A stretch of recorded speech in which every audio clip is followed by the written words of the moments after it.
Oh, well, apparently my mic was muted for no reason, so I'm back. Greetings, my dudes.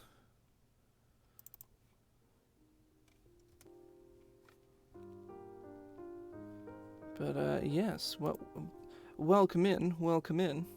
I'm doing another homebrew stream today. I don't often do those. Well, twice in a week anyway. I don't think I've ever done 2 in a week.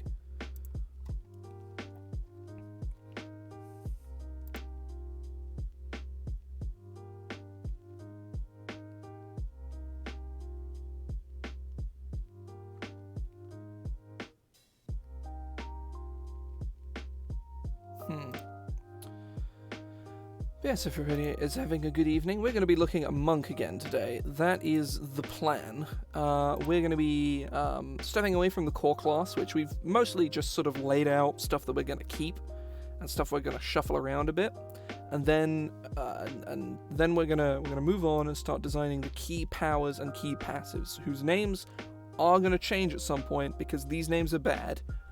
Key powers might stay. I'm not sure how I feel about it at the moment. But I was thinking key arts, but we already have martial arts, and that would just get weird. So, but regardless, we're gonna quickly sort of take a hop, skip, and a jump over the subclasses for now. I'll put them monastic traditions, and then we will go straight over them and go to key powers and passives. And then key powers. So the main sort of core of this design alteration is to take the things about Monk that are good and work and extrapolate them into more things, more customizability, more free-form decision making, and to steer Monk away from its very flavor limiting design. Because once you hit like 10th level as a monk, being like a bare knuckle boxer from the back alleys doesn't make sense anymore, because you now are immune to poison for no discernible reason. Like, on one hand, that's really cool. But on the other hand, that doesn't make any fucking sense. And it gets worse and worse and worse as that goes on. Your bare-knuckle boxer character, who you've been playing since, like, level 2 or whatever, his backstory now doesn't make any sense, because he's gone from this, rough and tumble guy, he's gonna punch a dude, to, like, this mystical master of the inner self and peace and all that jazz. And those kinds of characters are cool. Like, Lee Sin is cool. Other characters like Lee Sin, I don't know, the monk from Diablo, I guess, they're all cool characters, but not everybody wants to be that, so the class shouldn't, throw you in that direction, or sort of suplex you in, to put it in a more martial arty sort of term. More appropriate terminology, you see. So, the obvious sort of first step is to put in all the key powers we're going to keep. And the key powers we're going to keep are all of the ones that you think of when you think, what are Monk's special powers? Which is the 3 you get to begin with, and then also deflect missiles. Like, those are good. Keeping those. They're all cool. I like all 3 of those abilities. I think they're all really, really interesting. Personally, I think deflect missiles should, A, not work against beam attacks, so we're talking like Scorching Ray, which is like a laser beam, and also just like flat out should not work against magic until you get to a higher level. And that might seem like a sort of bit of a nerf to Monk, and it is, but Monk falls off. Monk starts crazy high and falls off hard around sort of tier 3, to my knowledge. Maybe a little earlier than that, but realistically, their early game is incredibly strong, and I think nerfing that is not only not an issue, I think it's probably needed, to be honest.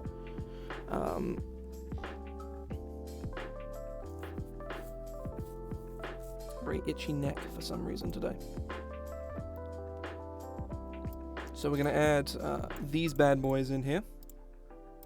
These rad chads, if you will. These radical chadicles, perhaps. So, Flurry of Blows, Patient Defense, Step of the Wind. Very cool, very good. All of these abilities, good. Cool and good, specifically. Oh,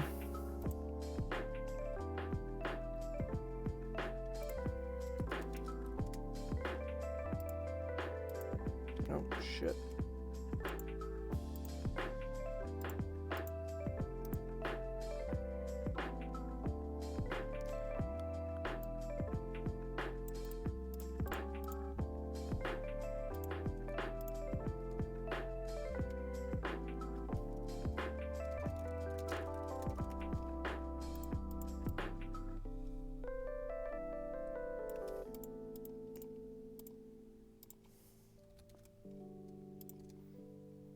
Templar Expiry modifier plus your monk level.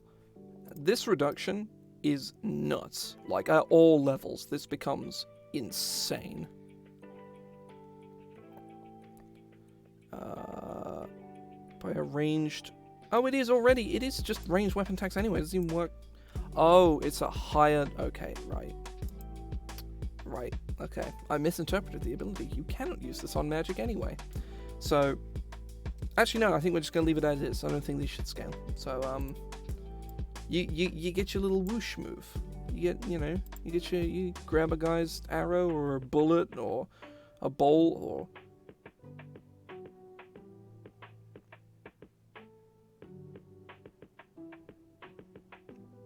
I don't know, I still think the 3 to 4 attacks is pretty strong. Hell, there's a bug. I'm going to try and catch it. No, I'm going to get it. I'm gonna get it. I got it.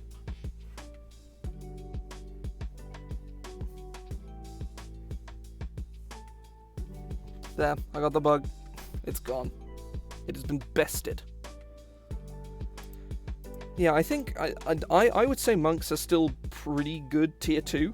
Like, I certainly wouldn't say they fall off at tier 2. I would say they're not as good at tier 2, but monks are like ridiculous tier 1 though. And tier 2 they're like good. They're like, I think tier 2 is where they're the most balanced, where they're like, this is a reasonable class. And tier 3 is like, okay, why am I playing this now? Let me just have a scan through monk again and just make sure there aren't any other special moves I'm thinking of. Oh, there's Stunning Strike. That's technically... Stunning Strike. Yeah, Stunning Strike is getting the axe. That's... yeah.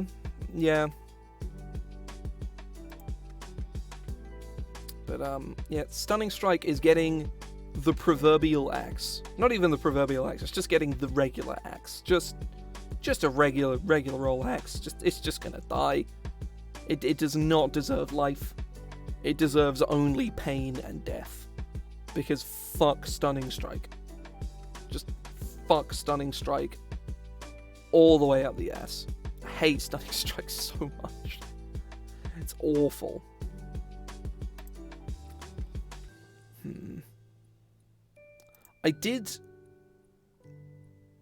One thing I did actually consider was, in the other day's stream, was making Unarmored movement a key passive, and I think in hindsight now, that's not a good idea.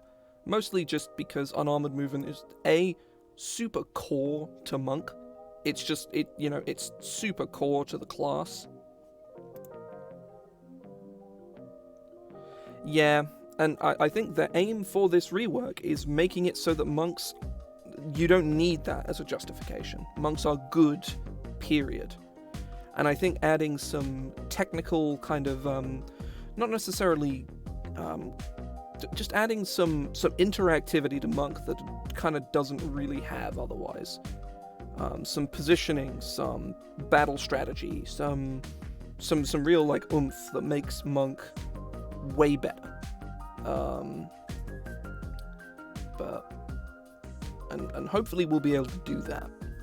That is my aim here, at least, is to be able to make it so that to make a new Monk that is better, more flavor, more sort of flavor flexible, more balanced, and just more fun.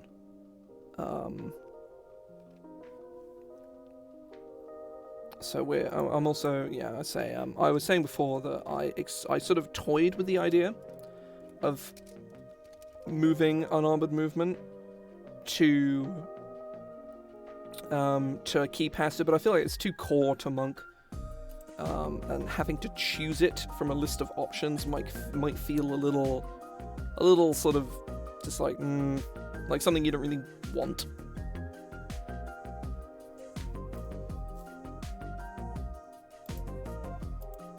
So Unarmored movement.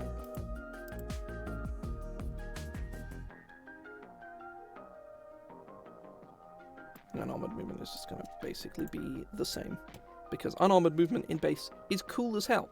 It's really great.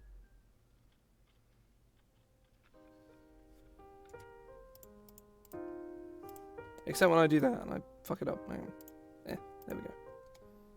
So Unarmored movement, it's a cool ability. I like it a lot.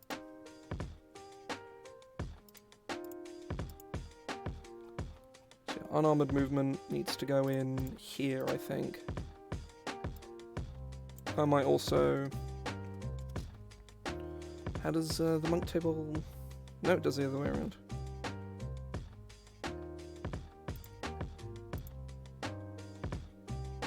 No, I'm going to have to do it this way. Just make the table look a bit nicer.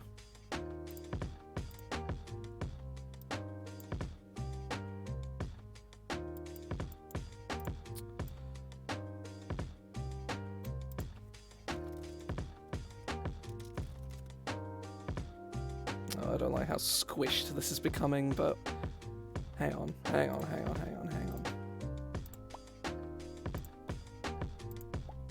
There we go.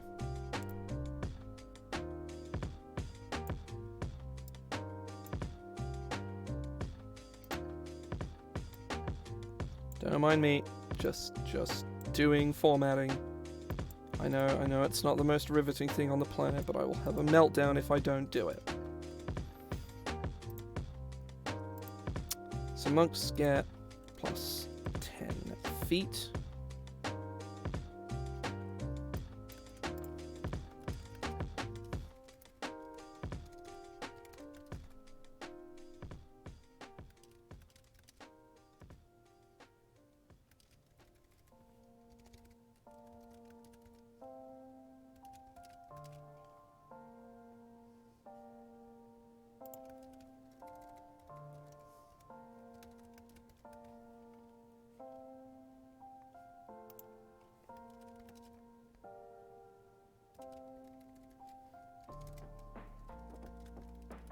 Oh, whoops.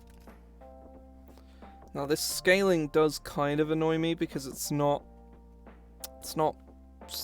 atypical scaling, which does kind of annoy me, but I get the way, I understand why it is the way that it is, I just don't like it.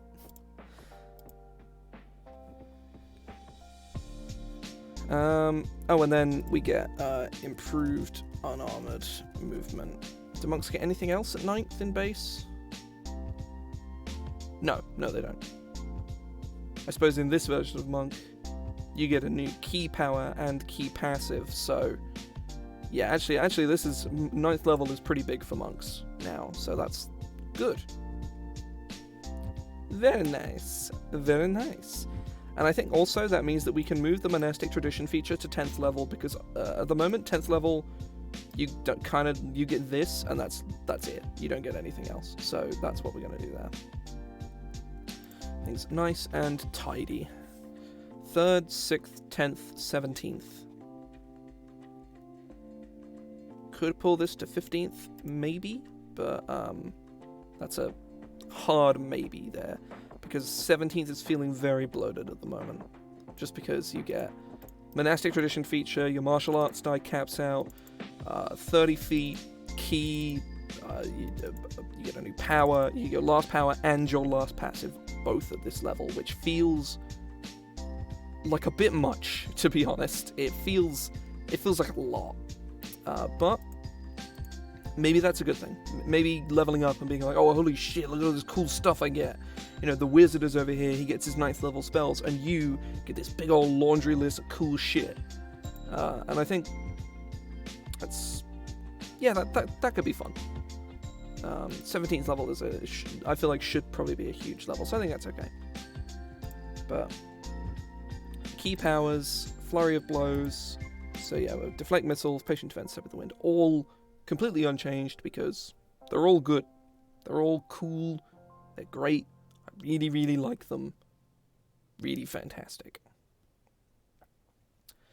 Now, something I'm not 100% certain on is whether we make a bunch of these and we just make them general so that you can pick them and we make them all scalable in some capacity or just kind of generically good at all levels. I'm not sure whether we do that or we have tiers. So these are the level 3, the ones that you can get at level 2. You can pick from these ones, and you get another one at 5th level, so you can pick the 4th one of these, or maybe we'll make it one more, so there's 5 of them or whatever. And then when you pick one at 7th or 9th level or whatever, there's like 4 or 5 other ones that you can pick. I don't know exactly what that's going to be or how that's going to work, but that could be really interesting. It also makes the design space simultaneously much easier and much harder. And I'm not sure which outweighs the other, because it's easier because we don't have to worry too much about scaling, but it's way harder because we have to make way more powers. Because if we make them general and generically just good at all levels, like 1 extra attack for a key point, it doesn't matter whether you're level 2 or level 20, that's pretty good. And the same goes for dodge, and, well, dodge not so much, but disengage and dash, hell yeah. But making... We don't have to think about that, but we also need to make a lot of them for every tier so that people aren't like, well, I get 3 of them and I have 4 to pick from, so which one do I not want? Because that's boring. And people are going to end up picking stuff they don't actually want. They're just taking it because they don't have anything else they can take. So that is sort of the issue that could be had here.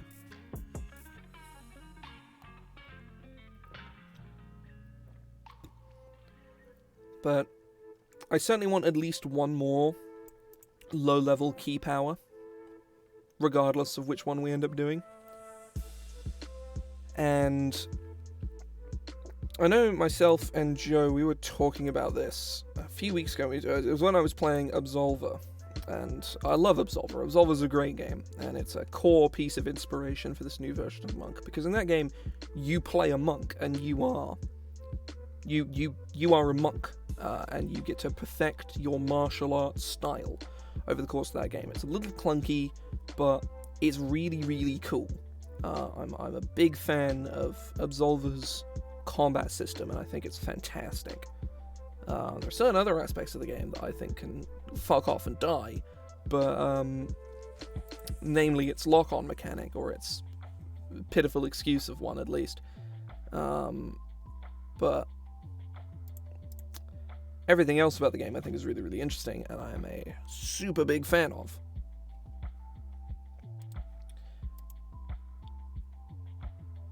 So yeah, that's sort of the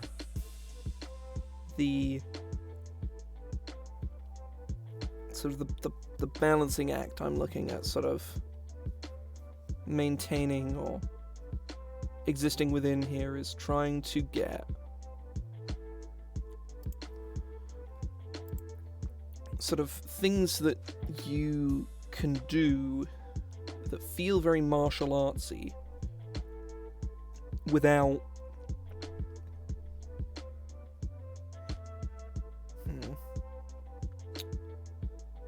Okay, right. Here's a thought. If we're looking at making Monk more technical, and we're looking at having some kind of making monks better with their output, we're looking at making them more efficient, more effective. Here's a thought. So I don't so much have a name for this yet. I think this is preliminary, but we'll call it Key Pulse. Immediately after you hit a creature with an unarmed strike, you may channel your key. I suppose we can use the text from Stunning Strike here, because Stunning Strike is on here. Use the opening text anyway.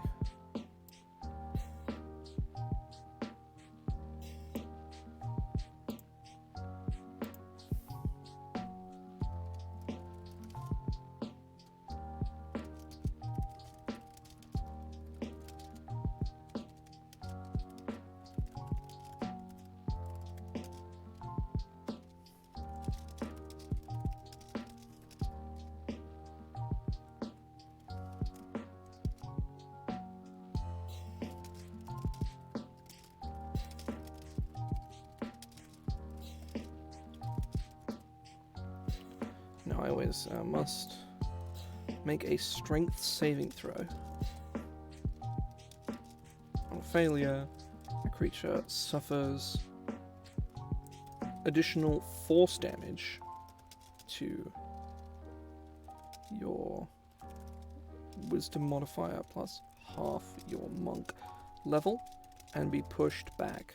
Now that scaling, that's just me throwing numbers out. That's probably way too much, but I'm just putting it there so there's text.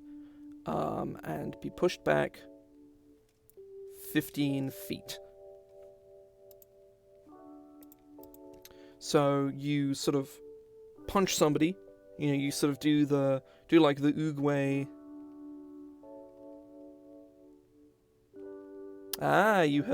You've used your epic gamer points. Very nice, very nice. Yeah, so welcome in, Livy, welcome in.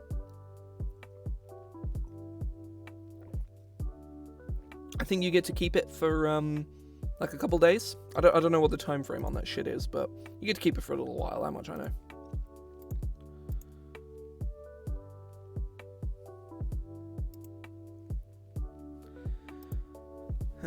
Right. So damage-wise, what is this looking like at level 1? Oh, okay. I figured it would be 24 hours, but I wasn't sure. Let me just bust out XL. So, level, whiz, damage. So, 1, 2, 3.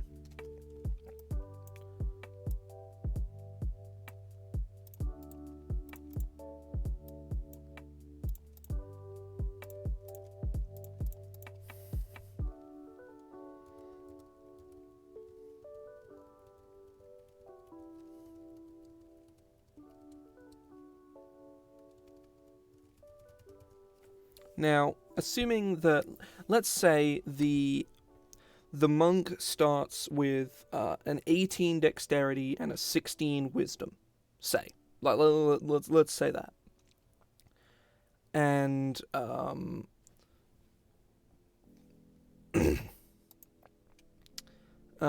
so they're going to sort of scale up their dex first, and then their wisdom second. So damage-wise, this becomes equals this plus this divided by 2. Oh, fuck. There.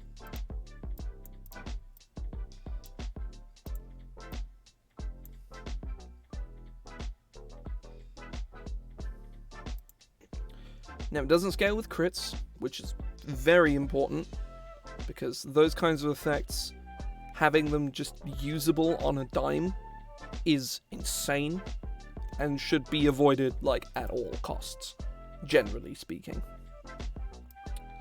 So we can just copy this from Excel and see if it'll go in here nicely. Yeah, it kind of does. So this is the scaling we're looking at for key pulse right now. Is, oh, I should have floored all of this, actually. I'm a fucking idiot. I forgot about that. Because these ain't dice. This is just, oh, for fuck's sake.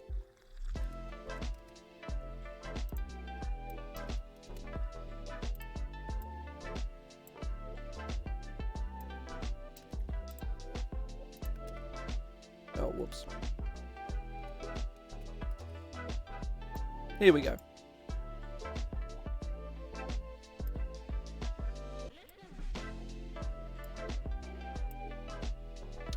Yeah, this is the sort of damage we're looking at right now.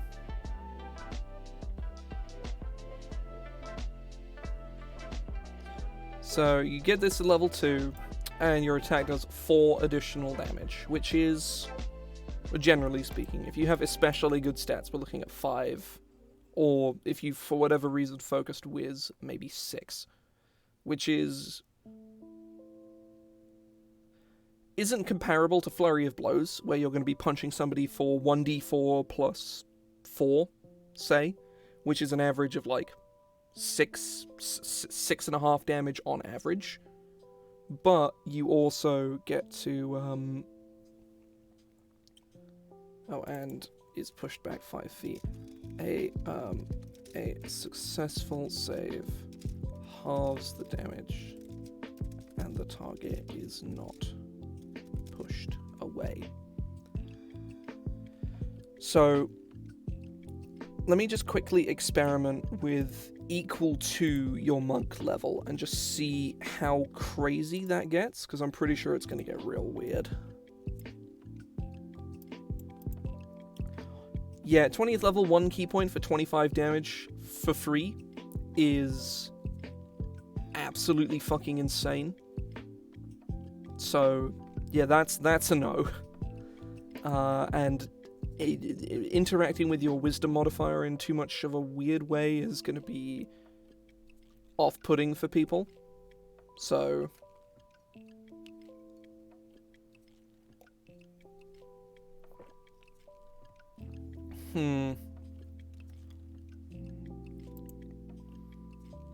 so at 20th level, it's 1 key point for 15 damage, which is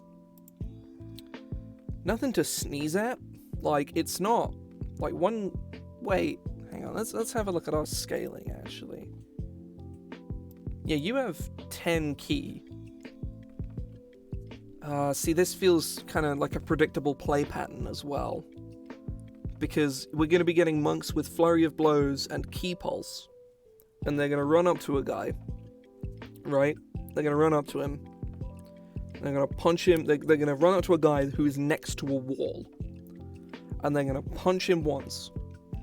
And do... I don't know. And do their damage. Key Pulse him. Push him against the wall so he doesn't move away. And then punch him again. And do Key Pulse. Again. Flurry of Blows. Both hit. Key Pulse. Key Pulse. So that's 60 damage for free. At the cost of 5... 60 damage, not including the damage that your actual attacks made. For free, at the cost of 5 of your 10 key points. And that is very repeatable as well. Which is bad, to say the least. Yeah, this feels like a very true. That is I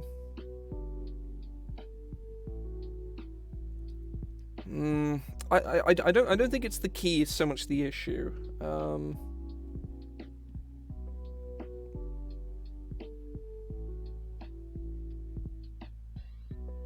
Also, this is going to go in here.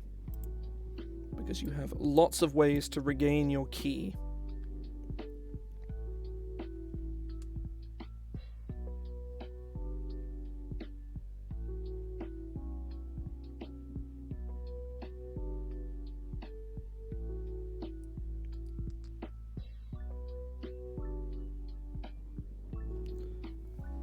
Yeah, I suppose that's true. I think it's more that,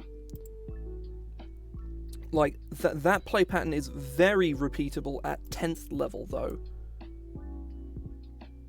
Yeah, that's... yeah.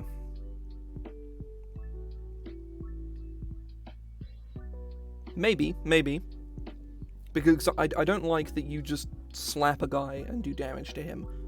Maybe what we do is we make it so that Key Pulse is something that you do, you strategize around Key Pulse. You build your character around, not necessarily your character around Key Pulse, but you build your shit around Key Pulse. So,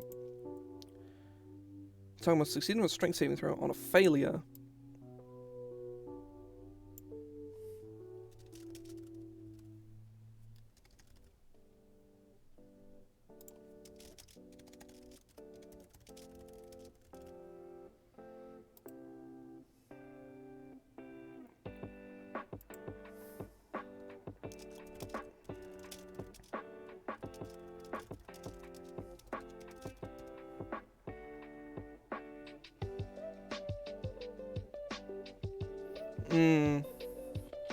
Yeah, it's sort of more about positioning.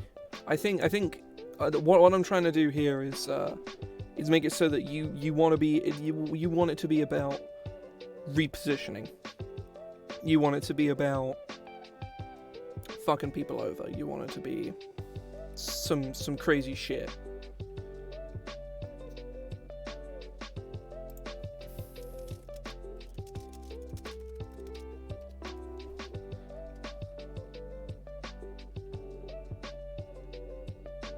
A blast of key energy.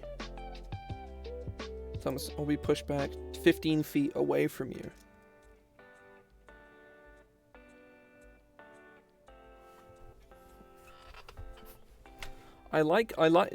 Maybe it's optional. You pick one or the other. But I think what you're thinking of is something I want to implement elsewhere. Maybe. This, I'm thinking it's sort of the move where you kind of go, the palm thrust of you go, ooh, hang on, you can't actually see me down. You go, ha, or like that, or whatever, like whatever the palm thrust attack is that you get in anime or whatever, where you palm thrust a guy and he flies back and slams into a wall like 40 feet away, or well, in this case, 15 feet away.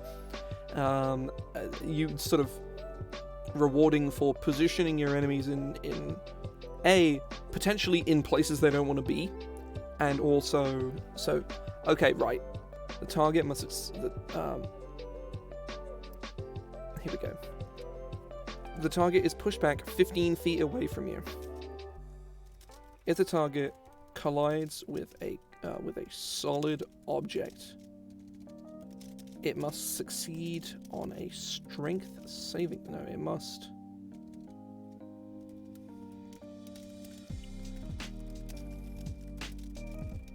succeed on a strength saving throw or fall prone.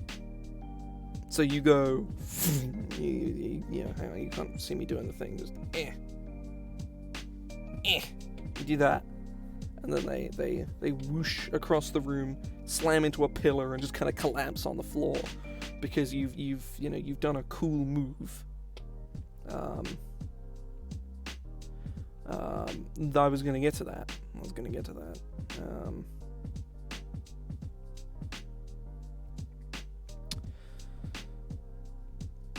With a solid object must succeed on a strength saving throw or fall prone. If the target collides with a creature or with another creature, both it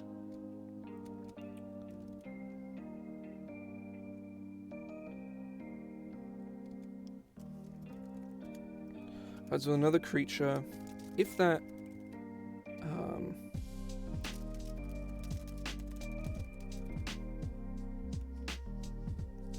yeah, that was the idea. Was it bowls them both prone? With a targets with another creature, if you choose both the target and the creature it crashed into must succeed on a strength saving throw or fall prone. Otherwise, treat...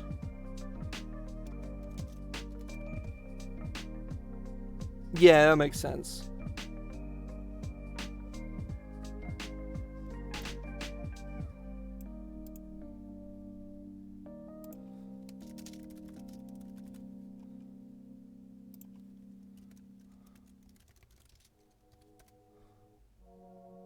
Oh, okay. Okay, I like this. I like this. Yes, this is good. This is cool. This is good. I like this a lot. I feel like this is bridged out of the territory of stuff you get at 2nd level. This is like a 5th level one now, I think. But that depends on whether we're going to be doing like the model of there's like 10 of them and they scale with your level, or we go by the invocation route and they get, so there's like 15 of them and, you know, there's like 5 1st level one or 2nd level ones, 4 5th level ones, 3 9th level ones, or whatever. I think we're gonna do the former. Yeah, we're gonna do the former.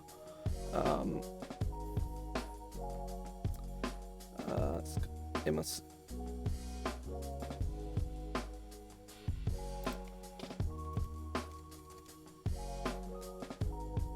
If the target collides with another creature, if you choose,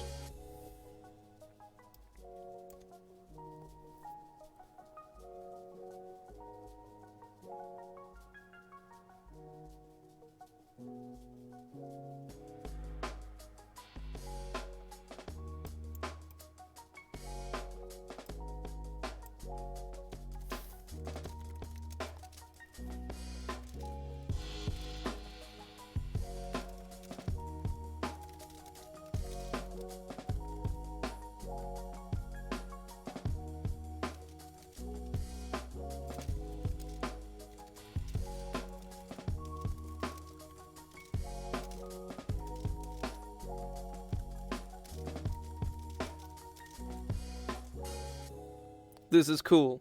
I like this a lot.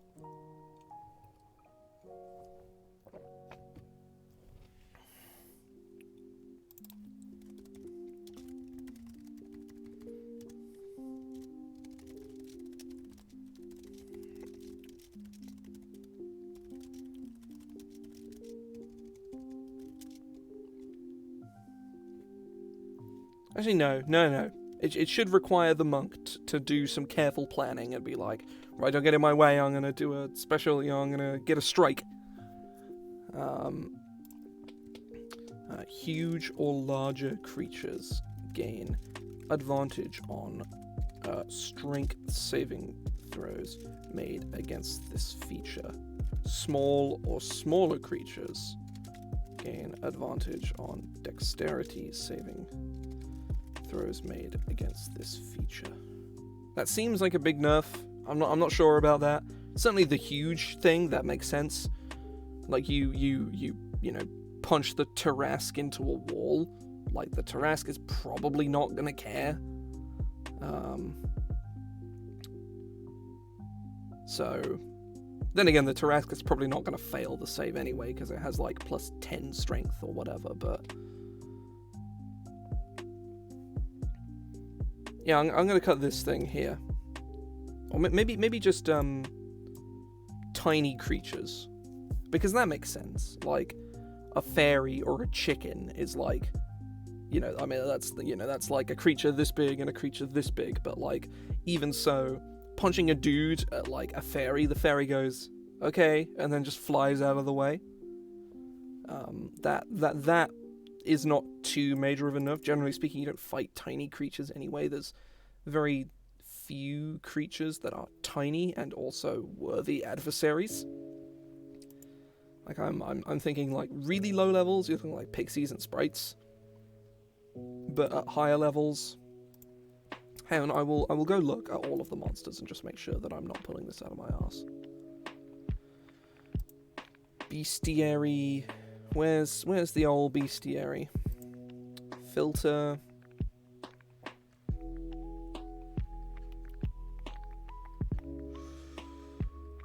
What is the highest CR tiny creature? Oh, quicklings, yes. Quicklings are a good example. The highest CR tiny creature is a demi-lich, which is CR 18, followed by a flame skull, which is CR 4. So, yeah. And then prior to that, you have will-o-wisps. Intellect Devourer is a tiny? I thought they were like massive. Well, I guess they have brains with legs. I just thought they were really big. Fairy dragons. Varguiles. Quicklings. Quassits. Imps. Fairy dragons again.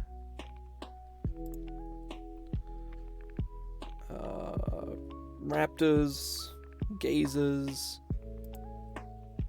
And then a bunch of beasts. And sprites and fairies and shit. So, yeah. That is the... yeah, so... This makes sense. This also makes sense. And this is cool as fuck. I think taking the damage away, 100%, definitely a good idea. Very glad I did that.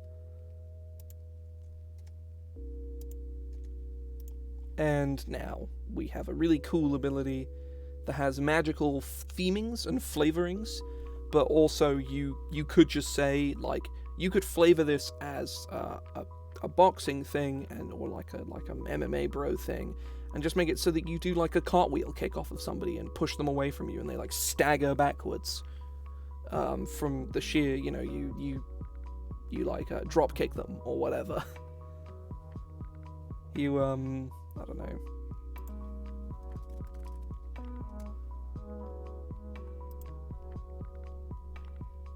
You do a move. You do a cool move.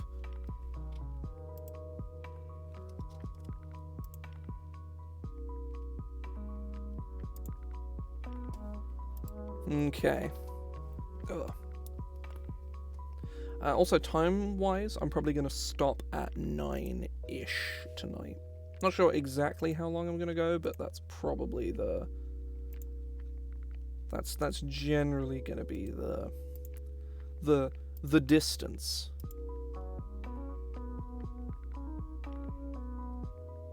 Oh, shit. Sorry, I just opened up Twitter just to see how my thing was doing, and a reviewer has contacted me, so... a reviewer has contacted me for Angela's.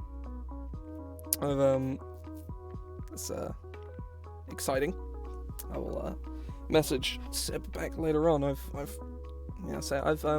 had secondhand dealings with Seb before. They seem an interesting, like a fairly, you know, they seem very, very reputable. So I've heard a lot of good things about them from Christian Zuch, who I've worked with several times before. Seb's done a bunch of reviews of his work in the past.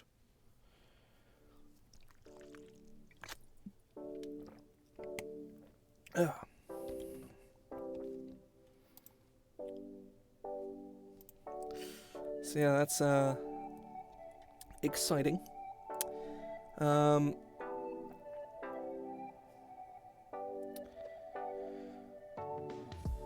So from here, so we want oh, here's an idea. That was an idea I had was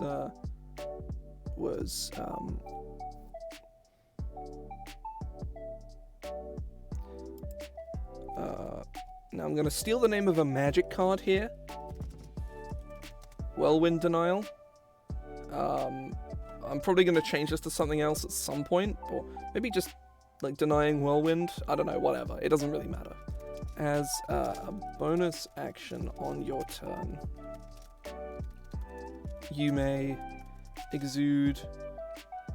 You may.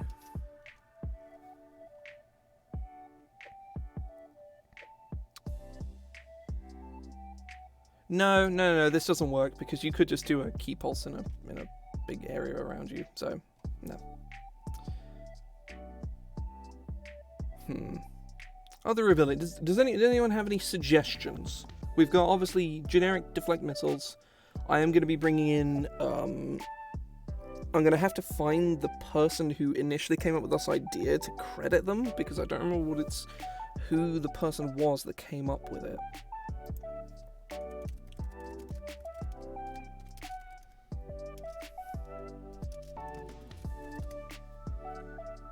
Oh, I found it immediately, never mind.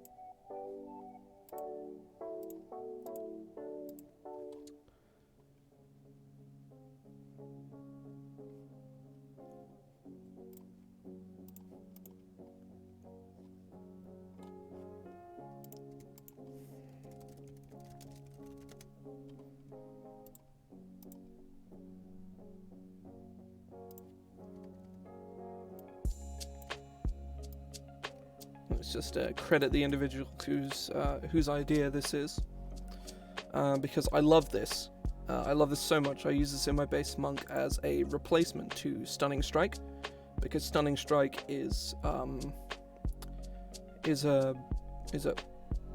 a vitriolic cancer on 5th edition that is almost universally reviled by DMs the world over, and for very good reason, because it's just not fun.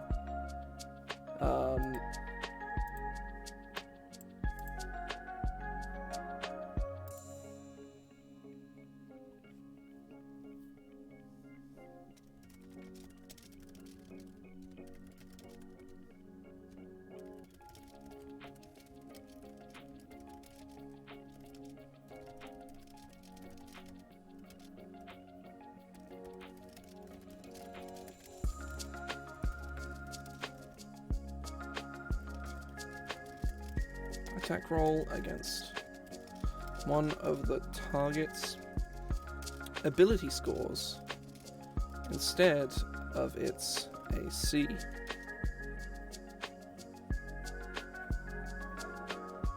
Or physical ability scores. Strength, dexterity, and constitution instead of its AC. I mean, we don't need to bracket this, we can just have this in commas.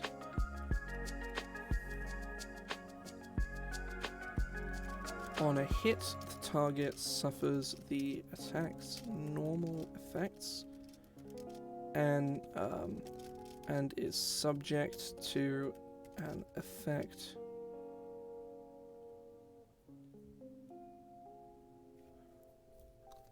to one of the following.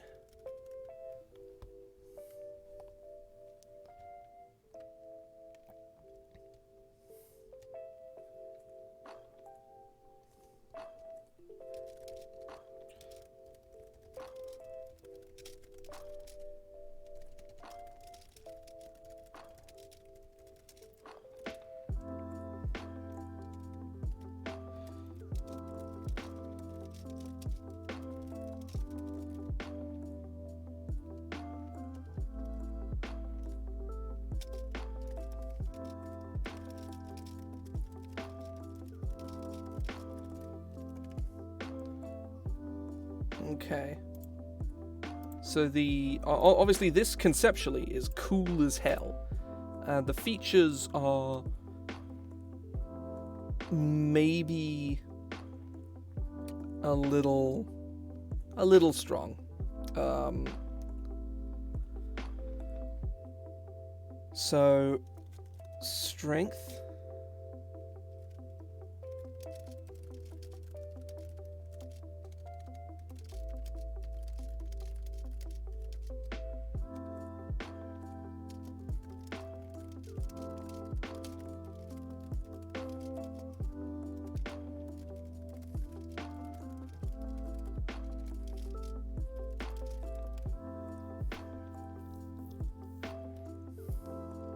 Oh, it's like that. Dexterity.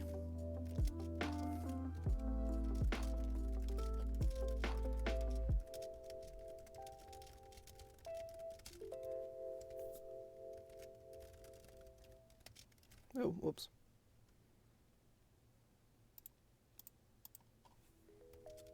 Now, the Constitution ability is the target automatically fails any strength and dexterity saving throws it makes until the end of its next turn, which is kind of nuts.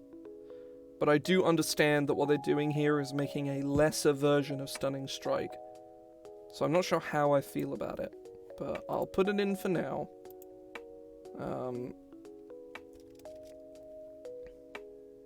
Wait, we need to put on a hit in here. Why does the base feature have this? Weird. Oh, whoops.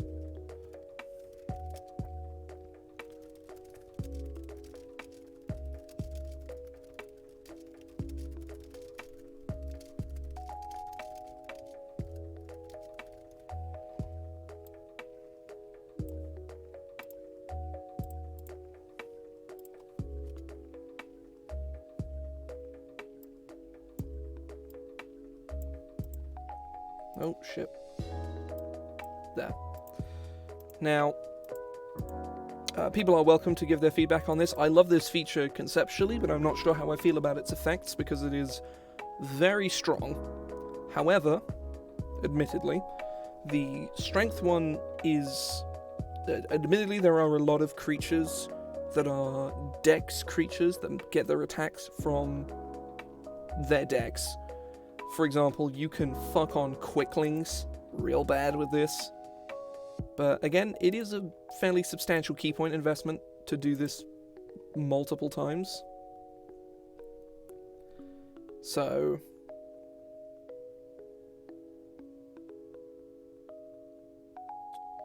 yeah, I think you're definitely right there. But I suppose it is... well, yeah. I would say it's no more abusable than Stunning Strike, but Stunning Strike actually has a chance of failing even if it hits. Suffers disadvantage on Strength, Dexterity, or Constitution.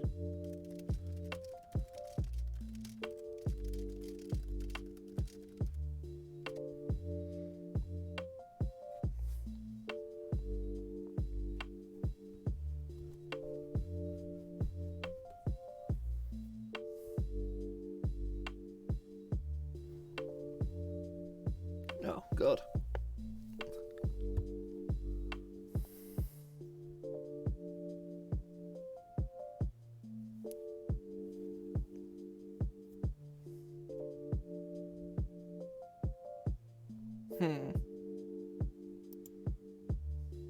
Yeah, this is a lot fairer.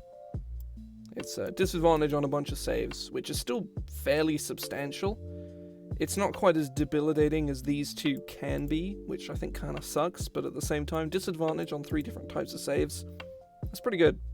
Not to mention, this one here, you walk up to a wizard and you go, haha, imagine concentrating on a spell. This post was made by a guy who doesn't even have spells to concentrate on, gang. So, maybe. I also like this username, Baloney on Rye. I like it. So, we have 6 of these bad boys. Monks learn 7. I say we need a minimum of 10. And obviously not all of them need to be punchy boy moves. We can add in some more. Patient defense is obviously pretty neat. Flurry of blows is just good. Step of the wind is great. Deflect missiles is flavorful and it's fun. Pinpoint strike is colorful.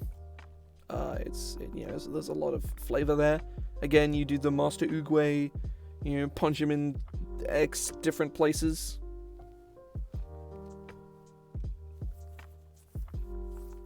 And then Key Pulse is honestly gonna be real funny. Like, just watching people use Key Pulse is gonna be a good time. So I think from here, we might actually take a bit of a break from the key powers and move on to the key passives, because they'll be a lot more easy to define. And on a related side note, actually. The key passives will be leveled and scaled in the same way that invocations are. So there'll be, you know, X number of... there'll be lots of key passives, and they'll all be pretty different. So, key passives. So, numero uno is slow fall. You can take this one immediately at 3rd level.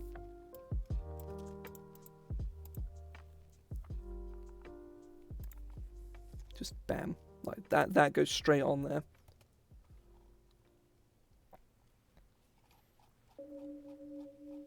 So how many lads do you get?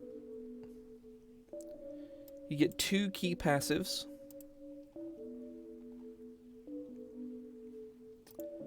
And you get a 3rd one at 5th level. And so I would say we make the scaling 2nd, 7th, 7th, 11th,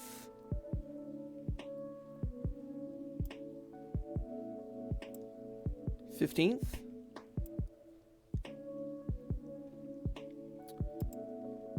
or 3rd even. 3rd, 3, 5, 7, 7, 9, yeah. Yeah, so we go...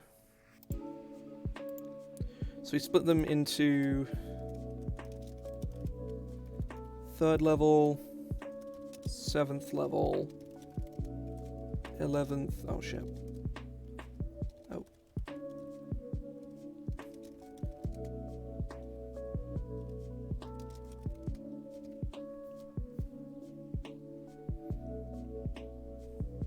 Is that how we do it?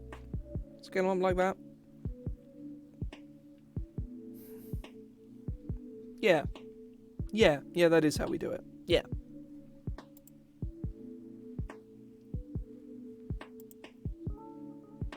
Nine, 11, 13, 15, 17, 19. No, we'll go like this for now. So it's the 7th level one, the first 7th level one will be Stillness of Mind. Will be one of the 7th level ones.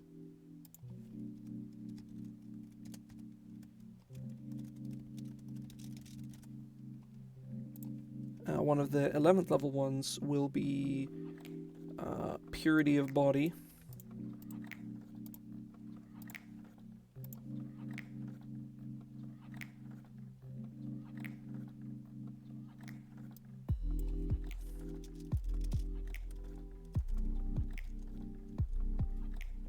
Should be Poison and Disease. You also get Tongue of the Sun and Moon.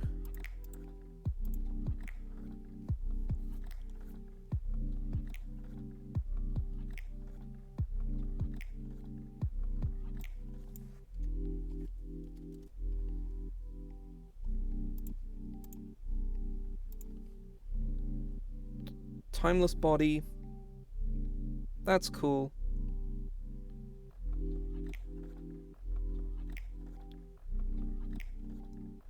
Empty Body is kind of crazy, I feel.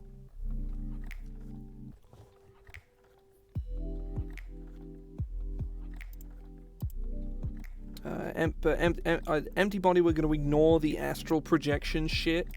Because again, too much magic, too much weird shit. Do not like.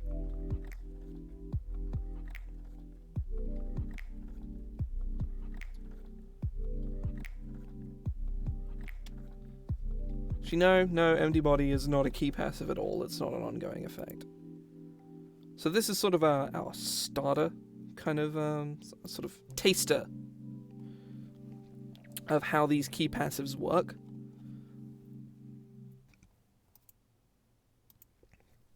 It's sort of divvied up into these levels. So let me just... Oh, whoops. We can maybe make key passives for each of the subclasses. I think that could be kind of fun. but we'll get to that much later down the line.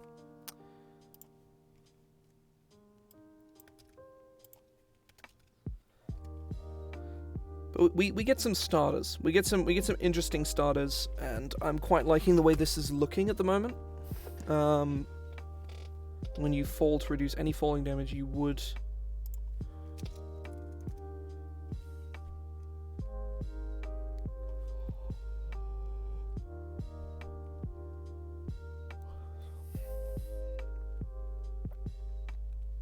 It's causing you to be charmed or frightened. Purity body is just you gain immunity to poison and disease. Tongue of the sun and moon is you understand all spoken languages, blah blah blah blah. Now we need to make some key passives that do not specifically exist in a weirdly magical fashion. Oh god. I've had a horrible earache all day. It's very unpleasant. I think I might be getting an ear infection of some kind, I'm not sure. It's very unfun though. Oh, god, that actually kind of hurts. Not a good or cool time.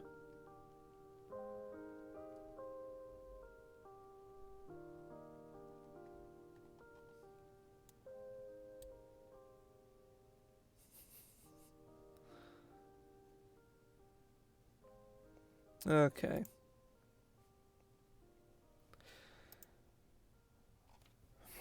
I'm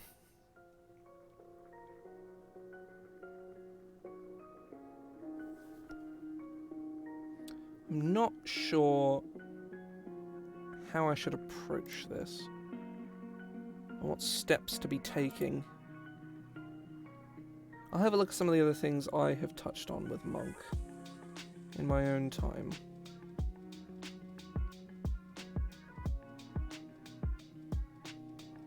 Shield of Will.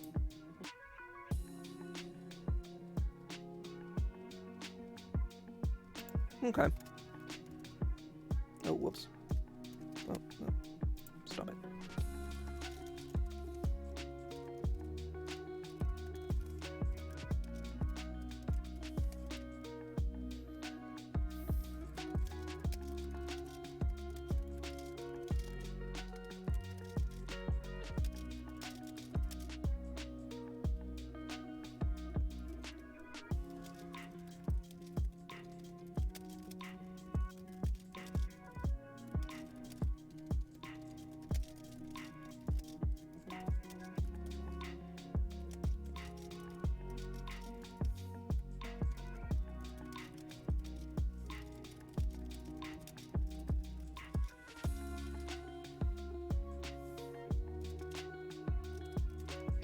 Now, obviously, meditation can be reflavored as sitting down and just breathing, you know.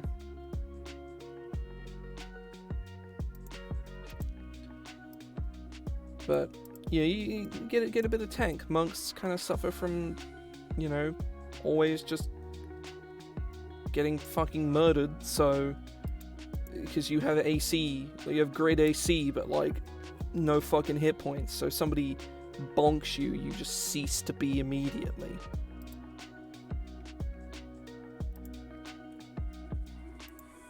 But realistically, we want at least sort of 4 or 5, preferably more, for every single, like for each level, I think.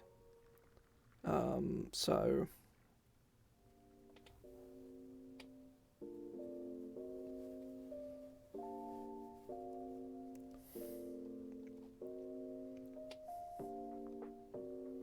So far we have 0 to 2, so we have a long way to go with these, but coming with passive effects for monks should be fairly simple, because it is just, I think it's just getting in the zone and coming up with stuff is going to be challenging, but once we're sort of on that roll, we're going to stay on that roll for a while, I should think.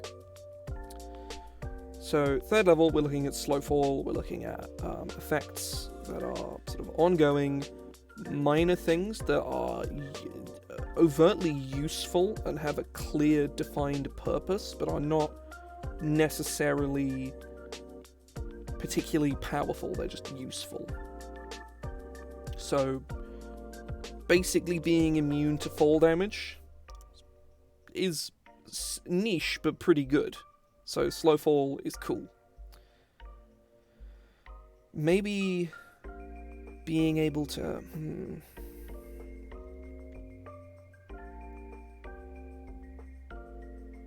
Ooh, I have an idea.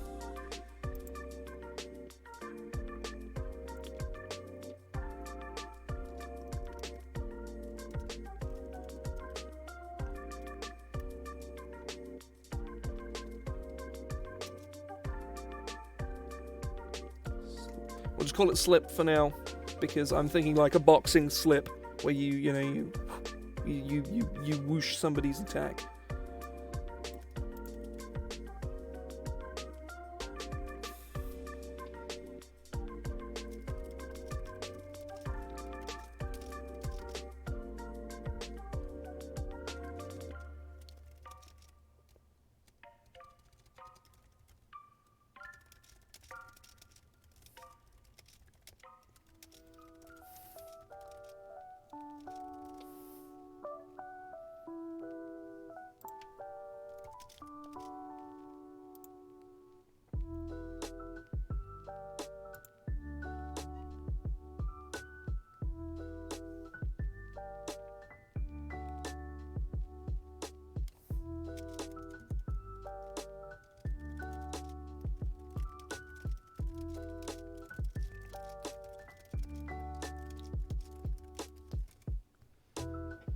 Seems kind of bad, actually. Like, somebody, say somebody shoots an arrow at you, or it's you and this guy and you're fighting, and he stabs you and he misses you because you have like 17 AC and he has like +4 to hit. You then get to move 5 feet. He then attacks you again. Wait. He gets an attack against you, but his attack is made at disadvantage.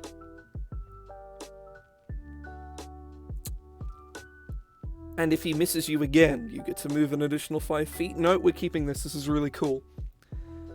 It's also really strong, which is good, because that's cool. It's not gonna break your character. It's not gonna do anything ridiculous, but it's pretty good, and is kind of fun. Somebody misses you, you sort of step away from them, and then they use that opportunity to swing at you again, and then you step away from them again. Yeah, you get an extra little like steppy move, and maybe waste their reaction because you're a monk. Your monks have certainly monk AC falls off pretty hard late game, but early game, the only person with a higher AC than you is the paladin, who's got like a shield and the defense fighting style, and you're out here just like sitting in your pants with like 18 with like 17, 18 AC. Like 17 is probably what you're going to start on at level 1. Like if you rolled like pretty decent stats, or you're playing a favorable race, you're going to start with 18 dex, 16 wisdom usually.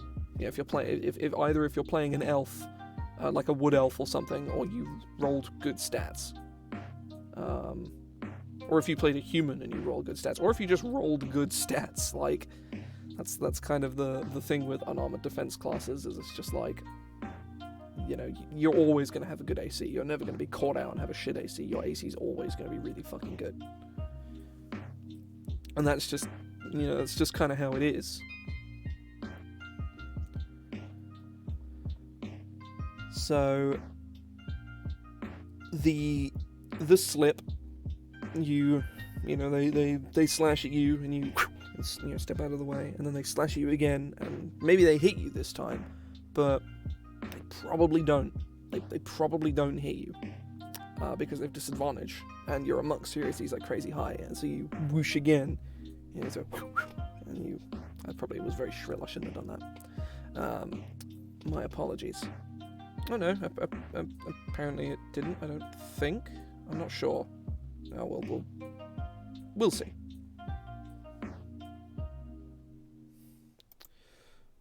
Yeah, slip. I like this. No, okay, neat.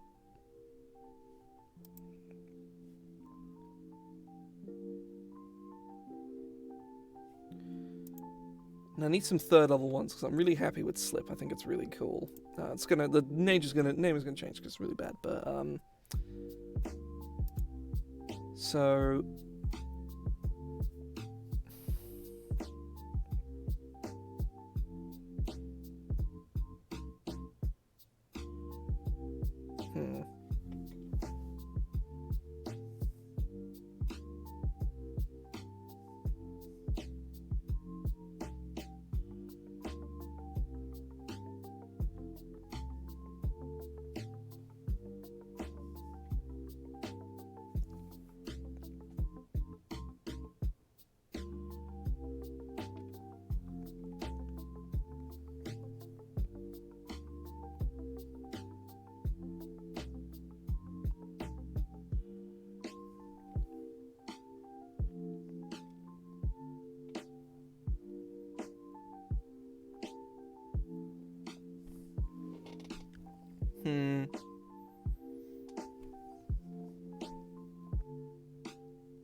well, that's probably good to check. How many of these do you end up with?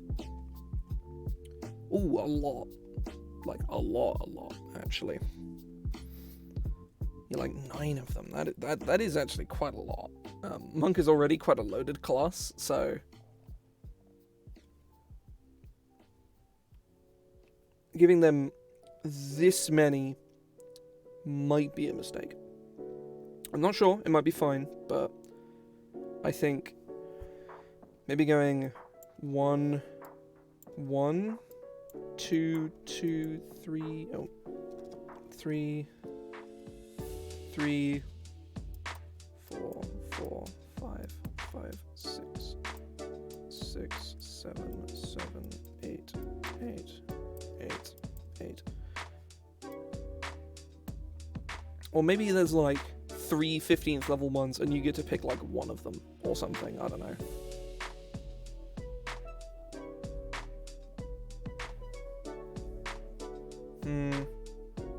We'll see. Because this is a lot of like little abilities. And I think loading Monk too hard could be a problem because there's already a lot of shit going on like in here. Like IMO, it's probably fine. Like it's probably completely fine, but I'm not 100% certain. So we'll see how we go, how complex these abilities get.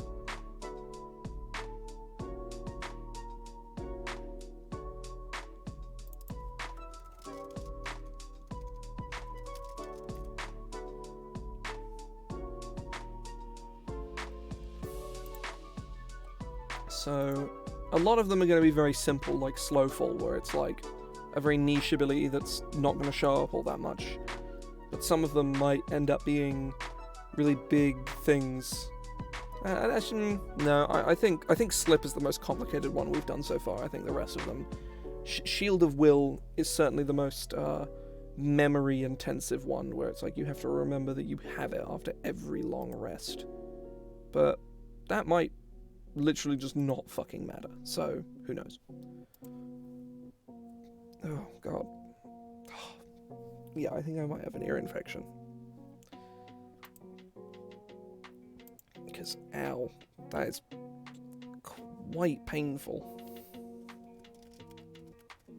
Let's go see if there are notable symptoms.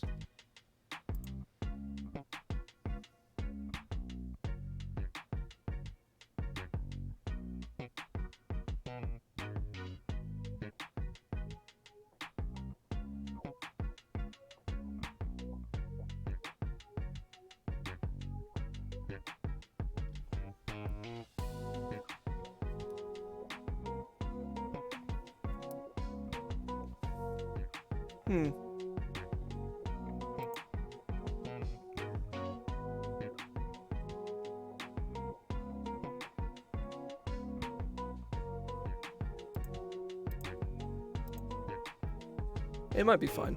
I'll see how I am on all that good stuff. So.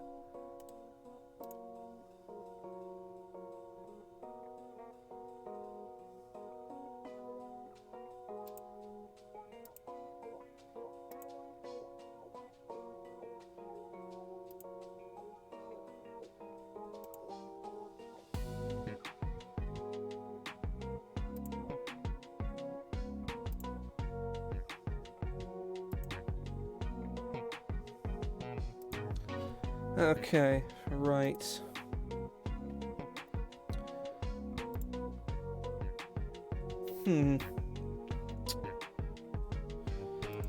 Let us thunk. Let us thonk.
Trying to think. I'm not really sure what to do.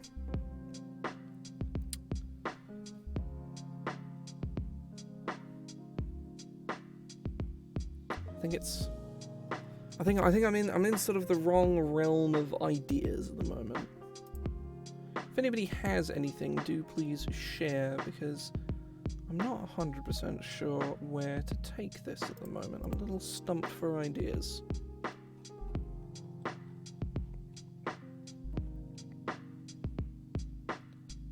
I think the passives, I'm liking them a lot so far, but at the same time, you know, there is a lot of like,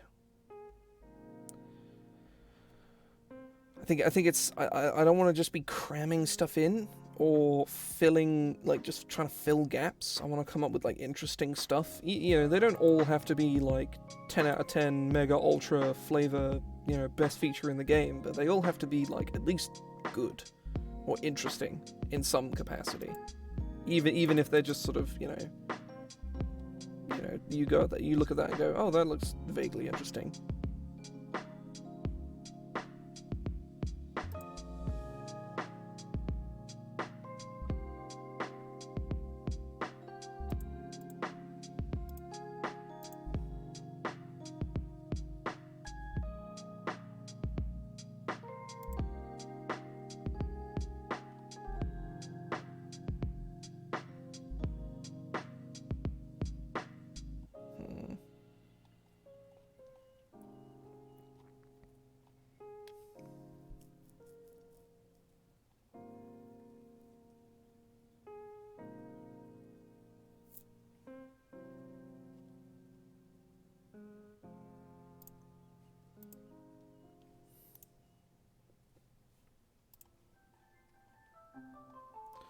So we have slip, we have so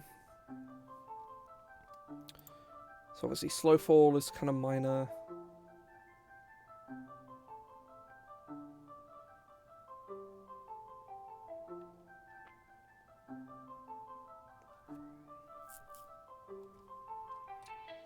I think actually to reduce our workload, because I have a feeling these are going to continue to be a little difficult to come up with. I don't really want that to be the case, because that kind of sucks, you know, where it's just kind of like you're trying to really kind of cram ideas in.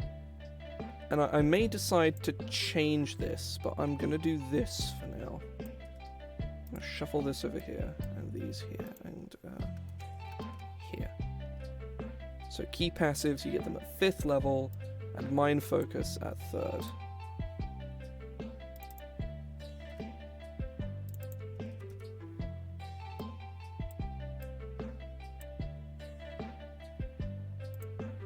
So then we should probably put the scaling levels at 9th, 13th, and 17th instead.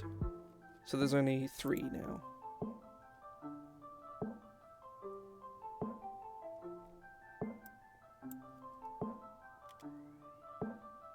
Oh wait, no, they're still the same.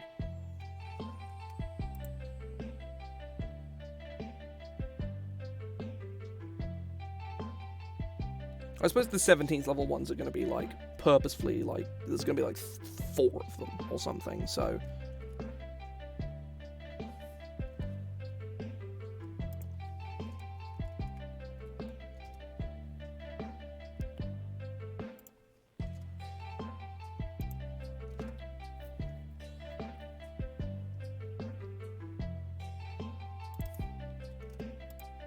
I think this is already sort of helping me see the sort of the direction of things a little better. I like this scaling more, and B, I think this is just overall kind of better and just kind of fairer.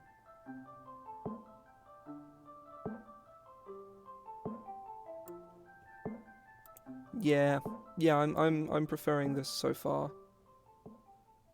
I sort of took a look at it, and I sort of hated it for a second after I decided it, and I think now I'm liking it a lot more.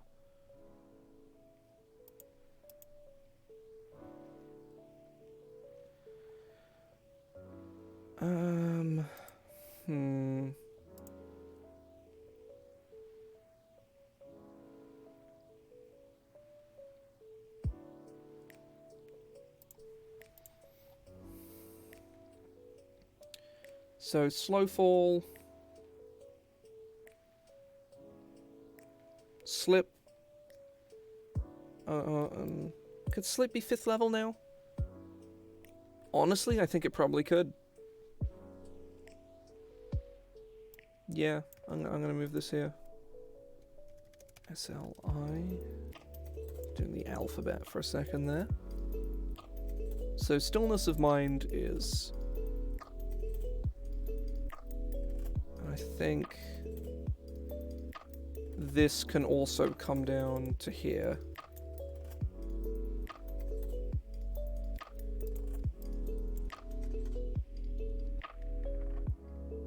Oh, well, I didn't do the alphabet right there. Purity of body can come down to here, because you get this at 10th, I think, in base. Yeah, so getting it 9th instead is not really a big deal.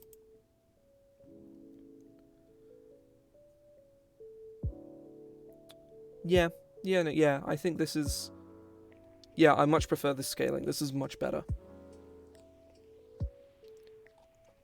So realistically, you get 3. Yeah, you get 3 of these, so we want about 6 of them. You get 4 of these, so we want... No, 2 of these, so we want about 4 of them. 2 of these, so we want about 4 of them. And 1 of these, so I think we want about 3 of them. That's not concrete by any means. If we come up with more ideas somewhere, then that is where those ideas will be. But that has massively reduced our workload considerably. Well, that has reduced our workload considerably, more correctly. So, 3rd one.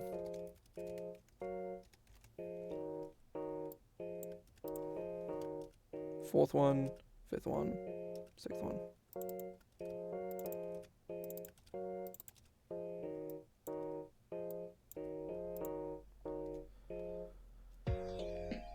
And then I think we need 4 of these.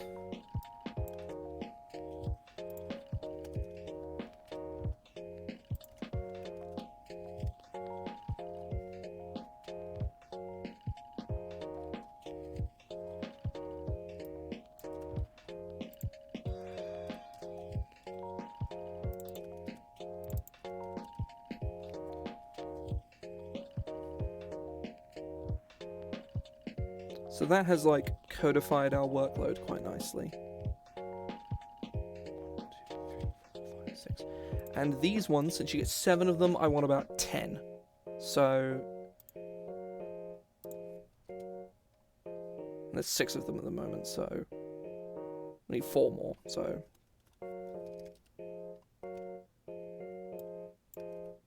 Seven, 8, 9, 10.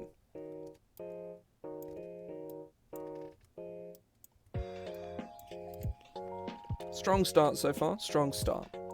So this has sort of codified everything very, very nicely. So I think from here, I am going to go and look at...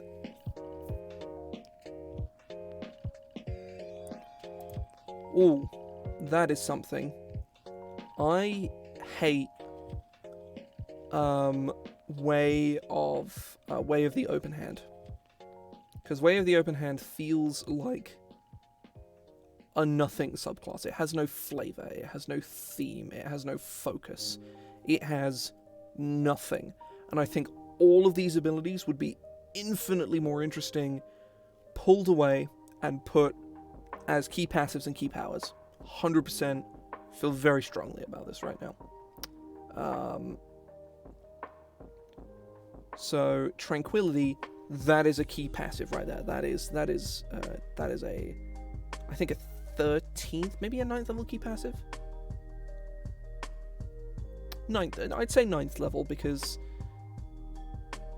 they're both equidistant, but I don't think it's powerful enough to be relevant to be 13th level, and I don't think it's too strong to be a 9th either. So we'll go with that one.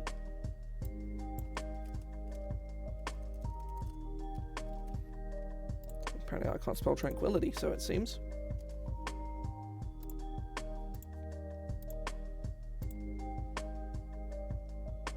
Oh, it's an extra L.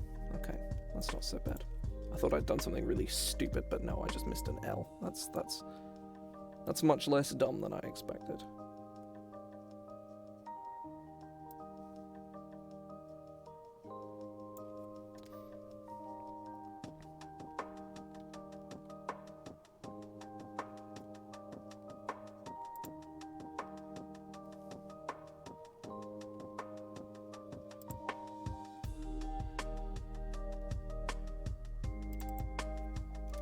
I'm not going to put any flavor text on these yet, just for the sake of simplicity, keeping things fairly normal.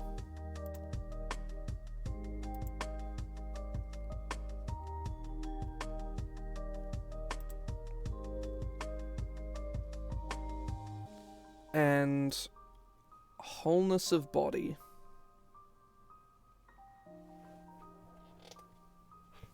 Oh, Christ.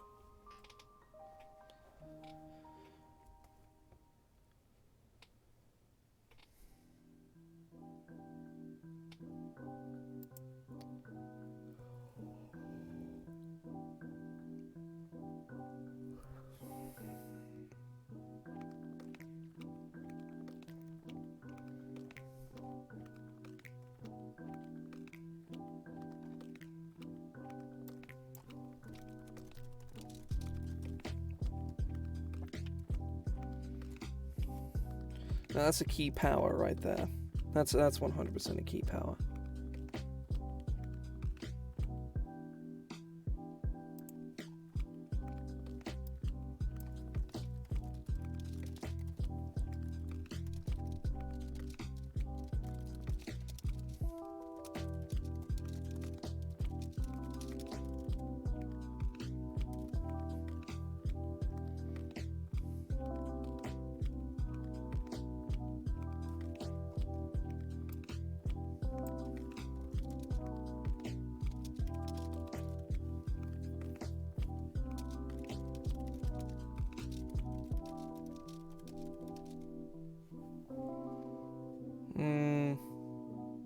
No, this is too abusable as a key power, because you can just spend key points just forever and have infinite health. So that's probably bad, you know? It's probably not good.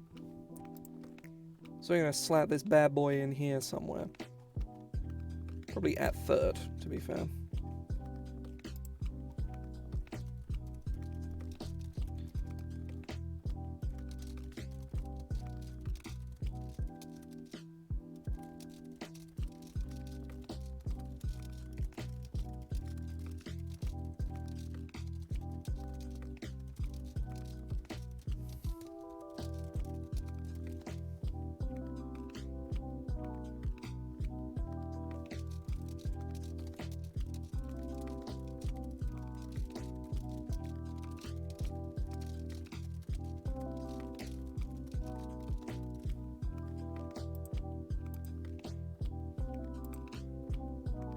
yeah, wholeness of self.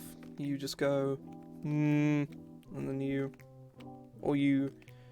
know, if you're playing that sort of fighter, you know, more of like a martial artist, you just kind of like it's more like a second wind, I suppose. And also in base, it's 3 times your monk level. Like when you first get it, that's like 18, which is nothing too ridiculous, right? Well, actually, it's 6th level. But when you're at 20th level, just being able to regain like 60 hit points as an action seems nuts to me. Like, that seems ridiculous.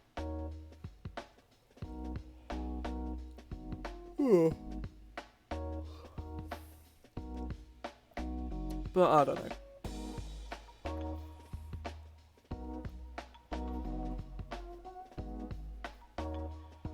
Maybe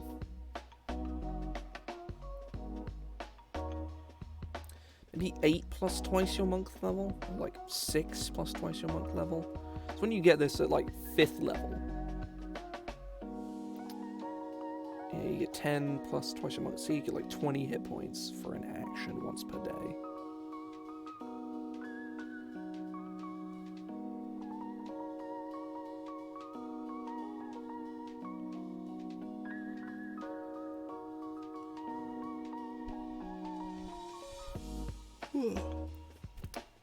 Very tired. Though I'm always tired.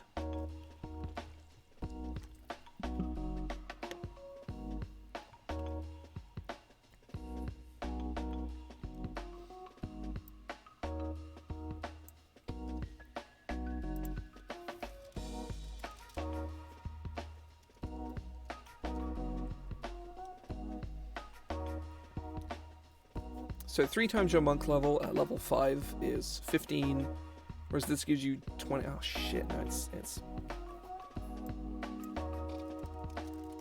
3 times. It's just 3 times your monk level, because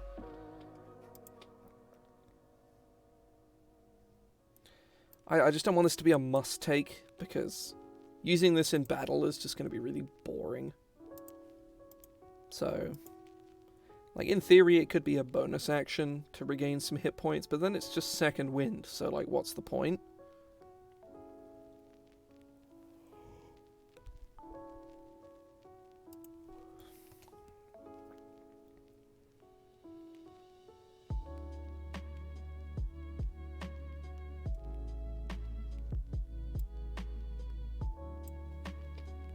Oh, whoops.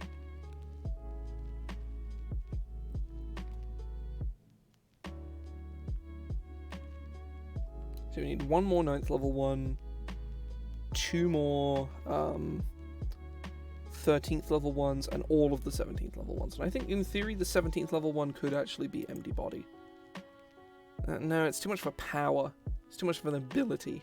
So no, I think those I'll have to come up with. But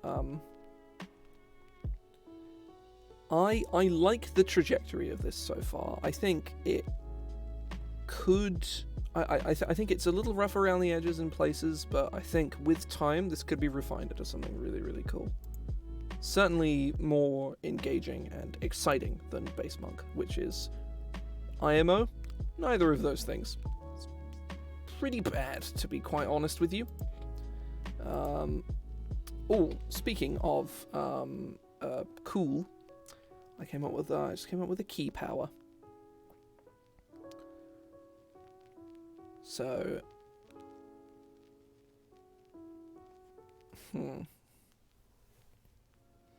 not 100% how this is going to work, but oh,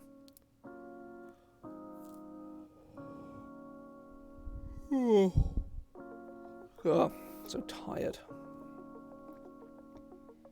So, I'm thinking sort of a kind of the ability to sort of bob and weave people a little bit, to sort of something that combos really well with slip, because combos are cool. Everybody likes a combo. Combos are fun.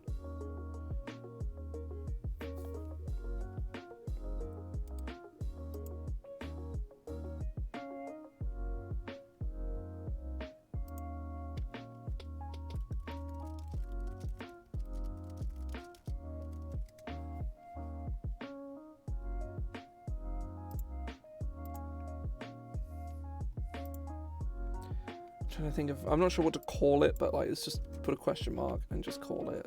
And just make it whenever.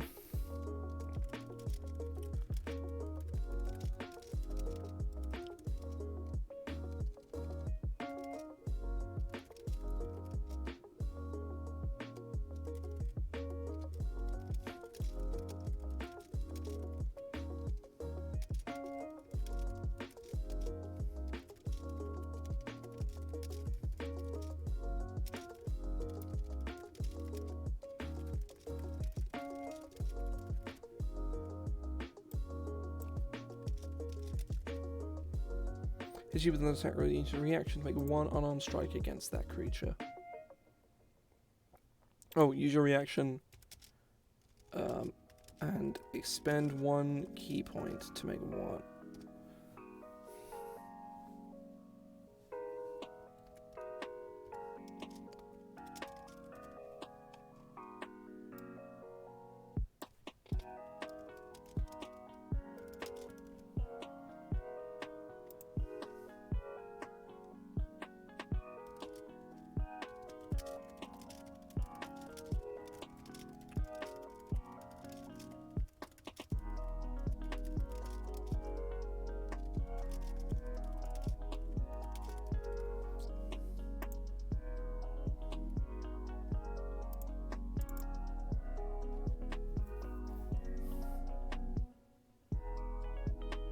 Suffers the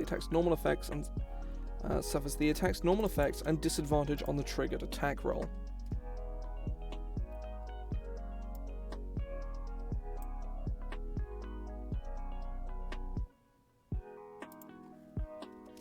On the triggered attack roll and all further attack.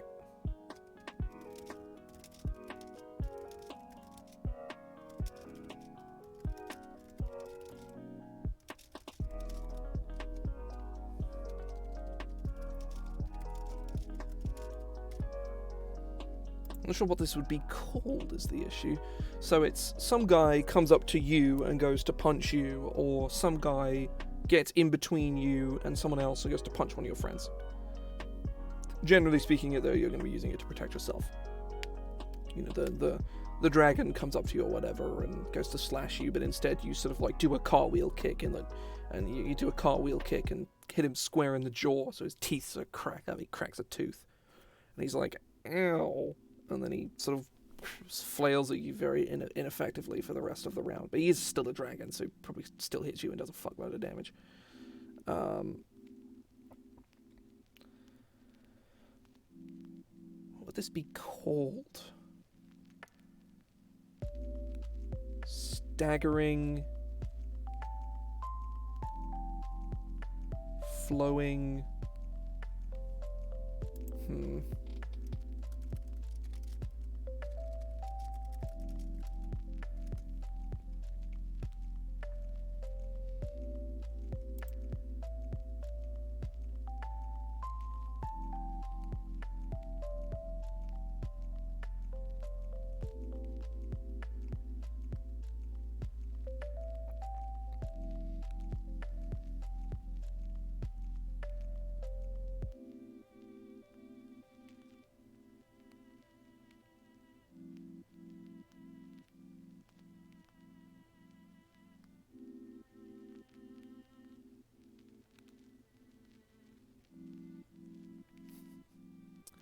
A lot of this very much feels like Jeet Kune Do, which is like Bruce Lee's fighting style. And I was just looking for the name of it, so I could sort of make this this comparison. I'm just reading the Wikipedia page on it, and it says Jeet Kune Do's practitioners believe in minimal effort with maximum effect, which is perhaps the biggest mood of anything I have ever read in my life.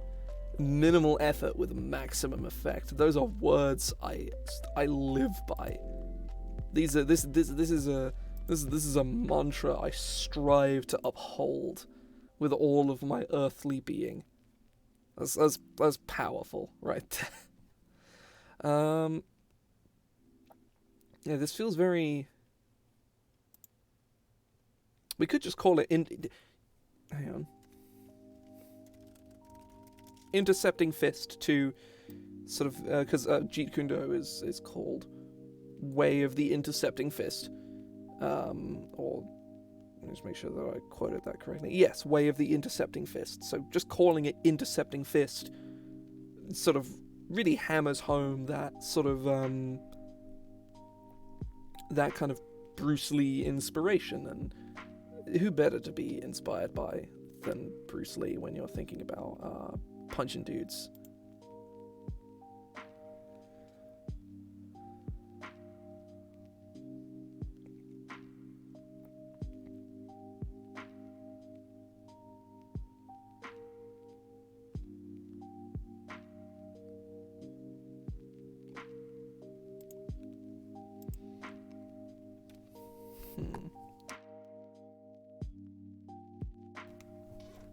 Okay, so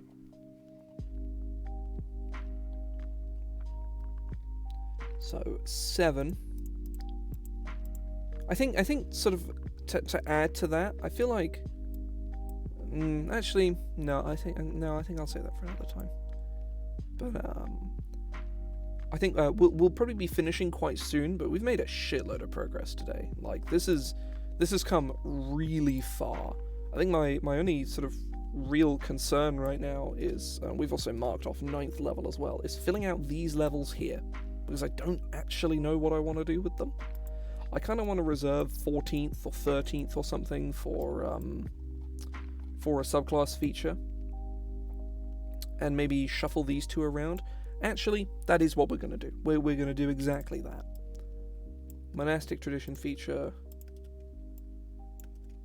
We're going to shuffle these two around. There we go. That's very nice, very good, very cool. Oh, well, there's an issue. Oh, okay, right, no, no, never mind. It's all good, it's all good. All is well. Oh, and I forgot to put Timeless Body on here. Let's go fix that. Oh. I think because I've sort of worn out my creative muscles for today. I feel, well, I've worn out my creative muscles in the capacity of this. I'm going to be working on my own homebrew stuff, like, in a couple hours, like something completely unrelated to this. Though it coincidentally is a whole other class, so, you know, that's going to remain the case. Oh, Timeless Body is 15th level in base. Interesting.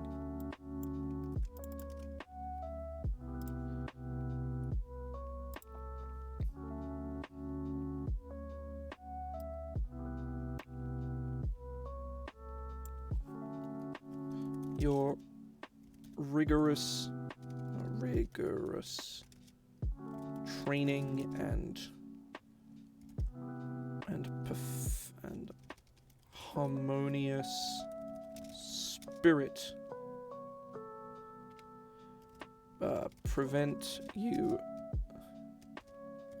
protect you, even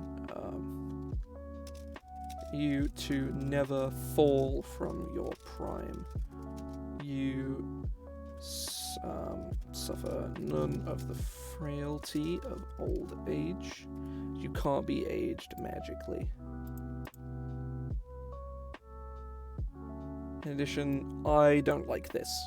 This feels strictly very magical, and I think we can go over here and make this a key passive, like a high level one.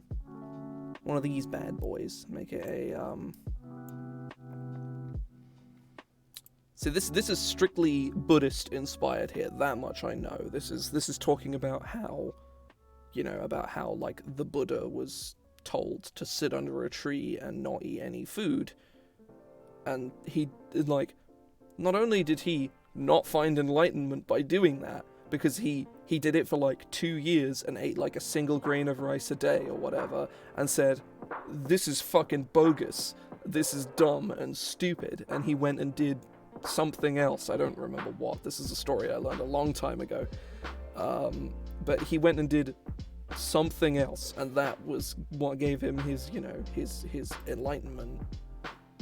So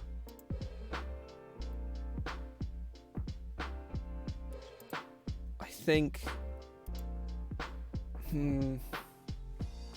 hang on. Buddha.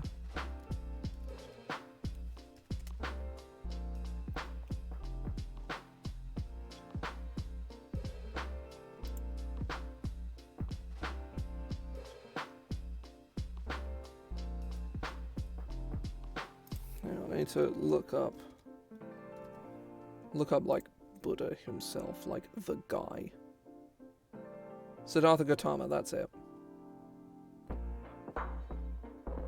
Ascetic life. So yes, as asceticism is sort of represented within monk, but not. Well, it's loosely referenced, but it is not referenced like in any real capacity, and it kind of blows, to be honest.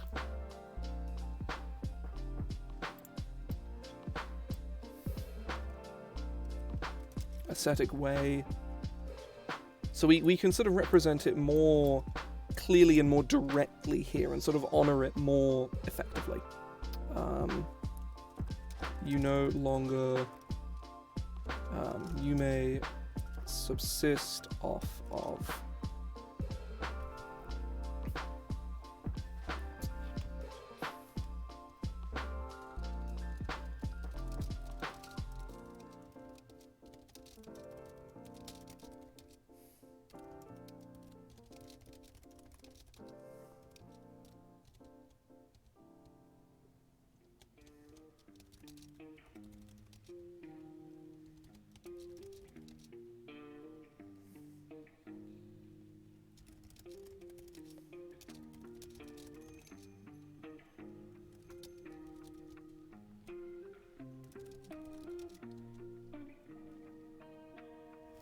I need to look at the.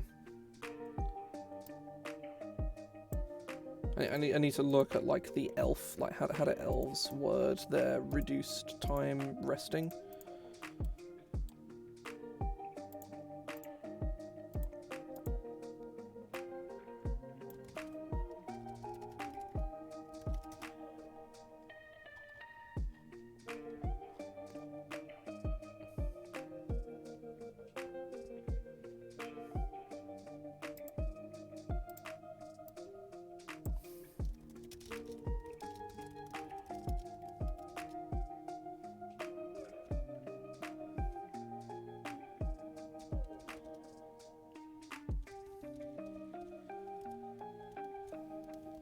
Instead of sleeping,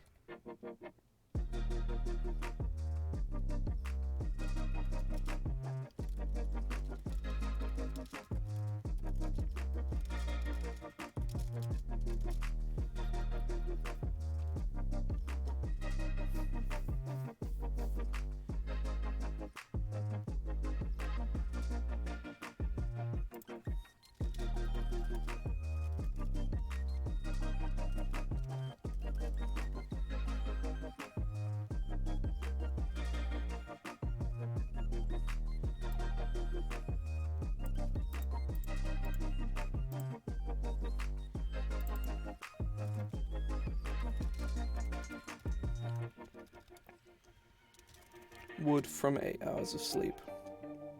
Additionally, so we're sort of referencing it much more directly in that, generally ascetics will pick like one thing to deprive themselves of, and sort of, but not really learn to live without it. But, monks, this is a more strictly magical aspect of monk that you can subscribe to. You do not have to, is one of the core factors. You are so sort of spiritually in tune that, your soul sustains you or whatever. And that's kind of the I'm not sure if that's specifically the goal of asceticism. It's more to like, live an honest life without luxuries, and they perceive luxuries as, some of them at least, will perceive luxuries as just food and other stuff people just kind of need to live, and they're like, nah, that's a luxury, y'all are pussies. It would be a flex if they had more than 0.1% muscle mass because of, severe malnourishment and self-starving, which is, you gotta respect it, because that shit's hard, but also, like, this seems hazardous. You're gonna die. Like, pain, it's slowly and very painfully. I do not envy you. But this is D&D, so you can achieve spiritual harmony, and not die. Or, well, maybe you can in real life, who knows? I suppose that's sort of the argument, is that you can. I don't know. I'm not going to pretend to be a religious expert, nor am I going to, I'm just not going to pretend to be, because I'm not.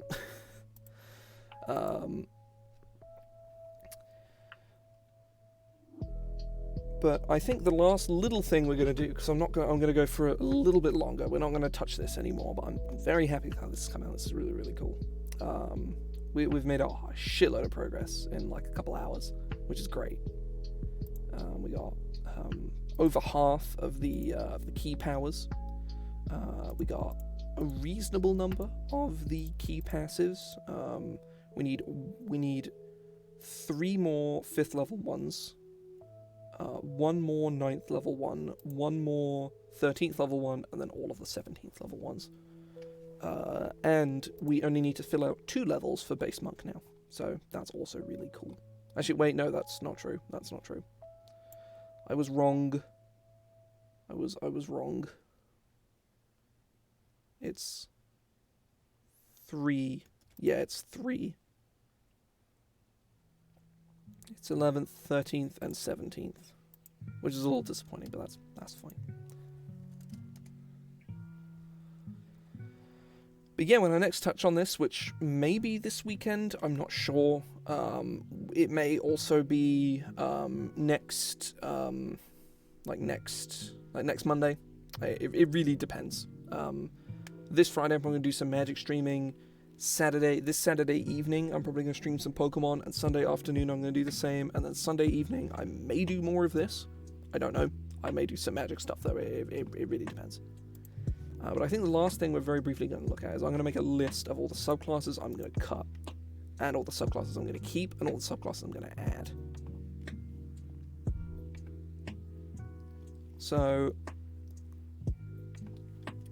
Way of the Open Hand, 100% gone, because Way of the Open Hand, Quivering Palm is cool as fuck, but everything else about Open Hand is boring and stupid.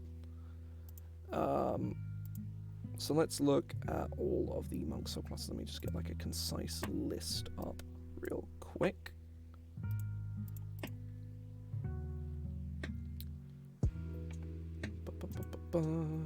Where is Monk? Where is Monkey? Let's get Astral Self is going in, because Astral Self is awesome. Astral Self is going to be, we're going to make it green to show that it's 100% going in, because it's the coolest fucking thing ever. New Cobalt Soul.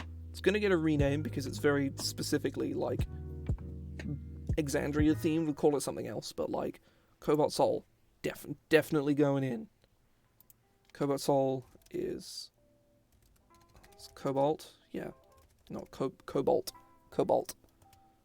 So Cobalt Soul is going in.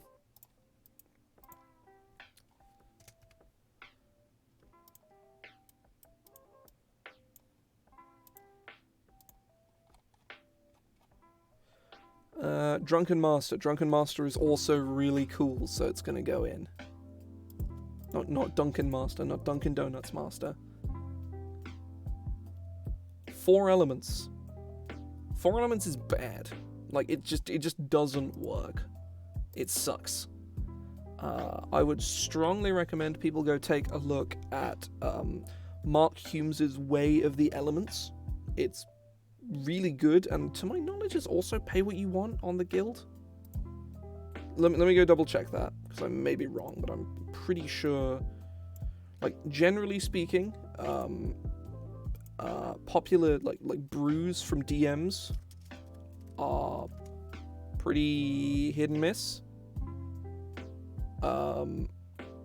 They're, well, to be honest, they're they're mostly really bad. But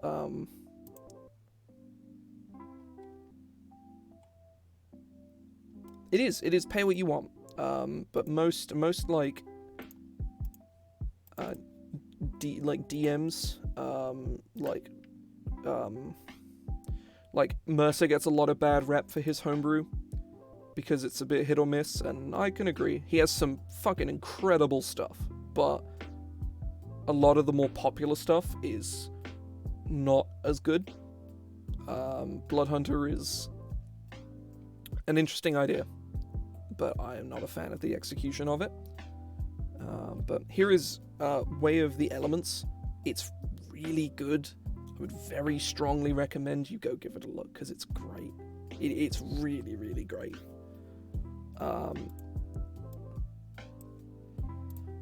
Drunken Master is going in. Kensai. Yeah, Kensai can go in. I'd say all of like the base ones, those are probably going in anyway. If I remember correctly, Long Death is just kind of like a non-factor. Like, it's just kind of like, you just don't get anything. Yeah, you get the generic temporary hit points when you kill stuff feature that like 4 separate subclasses have, and it sucks. Hour of Reaping, yeah, that's fucking stupid. Yeah, no, Long Death is boring and dumb. Fuck Long Death.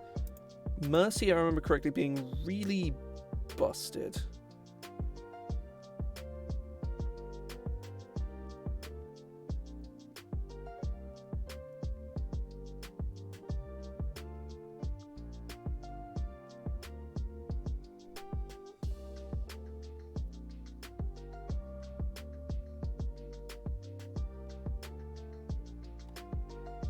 Way of Mercy. I just read this thing for the first time. Holy shit. I'm just scanning through. This is cool as hell. This is going in. This lad is going in. Open Hand is going. Shadow. Shadow's cool. Shadow's going in. Soul Knife. No. Sun Soul. What is Way of Tranquility?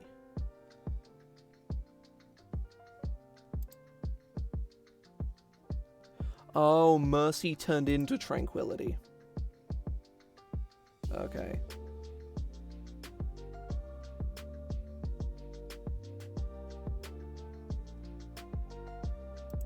Yeah, Tranquility's boring. Mercy's way better. So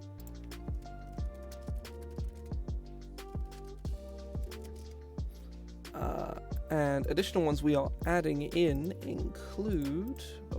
Let's go have a look at my list.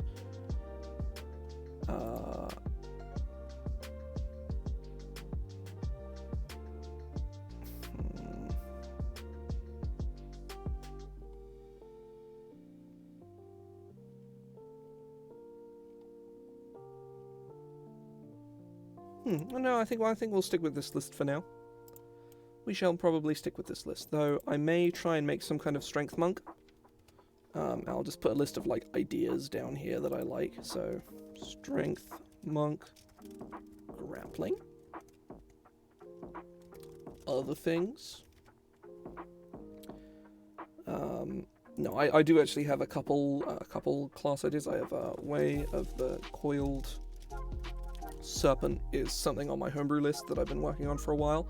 It's a very basic concept. It's just been kind of sitting on like a couple features for like a year now, and I haven't really touched it much. So that's probably going to go in here. And Way of the Flowing River. It's not going to be water themed. It's more Bruce Lee stuff. And then we're going to have Way of the Absolver. Name change, inspiration only. Because Absolver is really cool and it has a lot of interesting mechanics I would like to replicate. Namely, being able to learn people's attacks. Being on, a dragon claws you and you're like, that's a cool move, I'll do that myself. And then you do that move yourself. But yeah, I think this is a strong start.